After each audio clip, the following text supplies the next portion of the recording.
favorites, welcome back to Second Bites with Sarah. I'm going to show you yet another flavored simple syrup that you can use in cocktails, coffee, tea, etc. Really simple, that's why they call it simple syrup. Let's do it.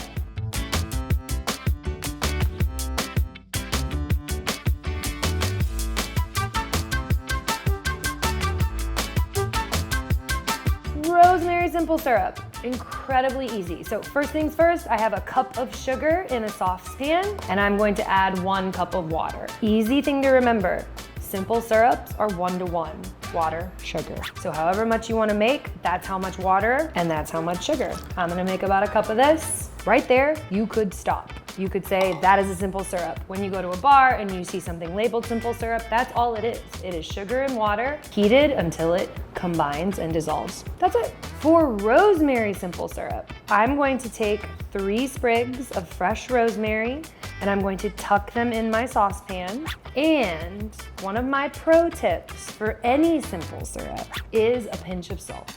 One of my rules, one of my standbys is anything sweet needs a little salt.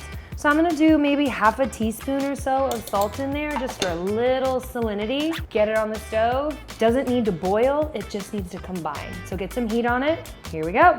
Once your sugar has been incorporated, whatever you put in your simple syrup, whether that's lavender buds like we've done before, cardamom pods like we've done before, it's like tea. It just needs to steep. I'm gonna let this hang out as long as I want. I've let it hang out like I've gone to work and come home. It will be fine, and that will mean it'll be stronger. The more you put in and the longer you let it sit, the flavors will be stronger. For the sake of this episode, I'm not gonna let this sit for hours and hours. You've got things to do, and so do I. But at the end, I like to add my vanilla. I just want a little bit. I just want a little bit. It is complementary, not overpowering. You can use vanilla extract. Vanilla extract has a decent amount of alcohol content, so I like to put it in at the end so it doesn't completely cook off from the heat. But in this case, I'm gonna be using some vanilla bean paste, which is a brilliant product. Thank you to whoever initially was like, I should make that. We appreciate you. I'm gonna put in about a teaspoon or so, because this is like concentrate. And it doesn't really need to like cook all the way per se, it just needs to incorporate. So I'm gonna get that in there and let that hang out, give it a little stir.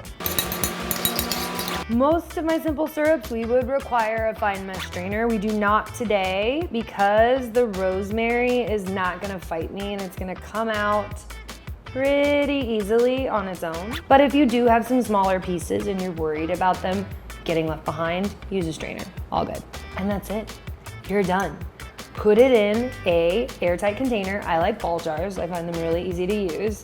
And let it cool completely at room temperature and then store it in the fridge. Again, it has a very high sugar content, so I'm not worried about it going bad on your counter. It's just gonna last longer in the fridge, as well as it probably won't crystallize, right? Because sugar wants to crystallize.